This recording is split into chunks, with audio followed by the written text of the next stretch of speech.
100 शब्द प्रति मिनट।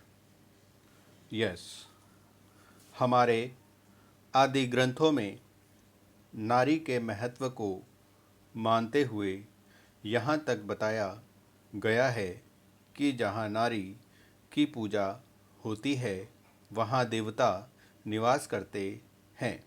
लेकिन विडंबना तो देखिए, नारी में इतनी शक्ति होने के बावजूद भी उसके सशक्तिकरण की अत्यंत आवश्यकता महसूस हो रही है।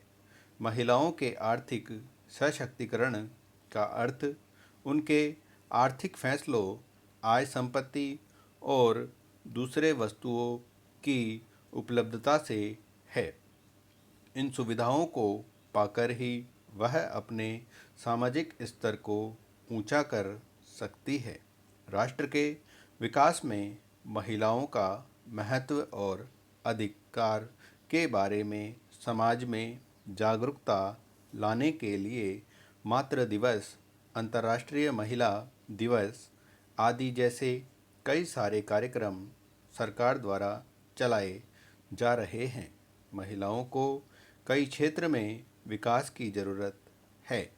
भारत में महिलाओं को सशक्त बनाने के लिए सबसे पहले समाज में उनके अधिकारों और मूल्यों को मारने वाली उन सभी राक्षसी सोच को मारना जरूरी है, जैसे दहेज प्रथा, अशिक्षा, यौन हिंसा, असमानता, भ्रूण हत्या, महिलाओं के प्रति घरेलू हिंसा, वेश्यावृत्ति, मानव तस्करी और ऐसे ही दूसरे विषय।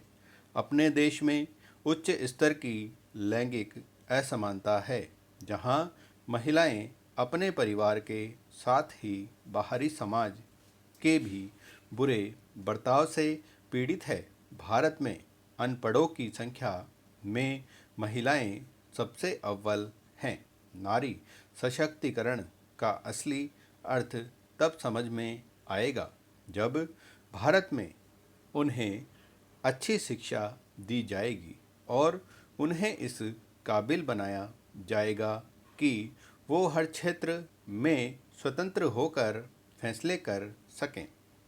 स्त्री को सृजन की शक्ति माना जाता है, अर्थात स्त्री से ही मानव जाति का अस्तित्व माना गया है।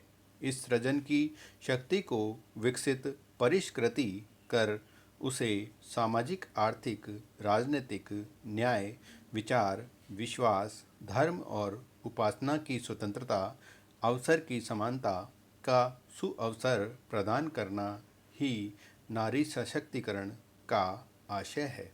महिला सशक्तिकरण का अर्थ महिलाओं के सामाजिक और आर्थिक स्थिति में सुधार लाना है, ताकि उन्हें रोजगार, शिक्षा, आर्थिक तरक्की के बराबरी के मौके मिल सकें, जिससे वह सामाजिक स्वतंत्रता और तरक्की प्राप्त कर सके। यह वह तरीका है जिसके द्वारा महिलाएं भी पुरुषों की तरह अपनी हर आकांक्षाओं को पूरा कर सके। आसान शब्दों में महिला सशक्तिकरण को इस प्रकार परिभाषित किया जा सकता है कि इससे महिलाओं में उस शक्ति का प्रवाह होता है जिससे वो अपने जीवन से जुड़े हर फैसले स्वयं ले सकती है और परिवार और समाज में अच्छे से रह सकती है।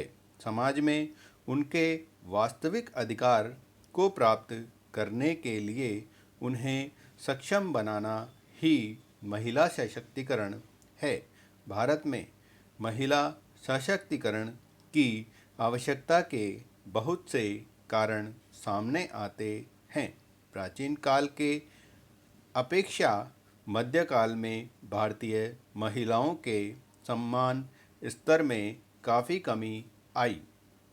जितना सम्मान उन्हें प्राचीन काल में दिया जाता था, मध्यकाल में वह सम्मान घटने लगा था। आधुनिक युग में कई भारतीय महिलाएं कई सारे महत्वपूर्ण राजनीतिक तथा प्रशासनिक पदों पर पदस्थ हैं, फिर भी सामान्य ग्रामीण महिलाएं आज भी अपने घरों में रहने के लिए बाध्य हैं और उन्हें सामान्य स्वास्थ्य सुविधा और शिक्षा जैसी सुविधाएं भी उपलब्ध नहीं हैं।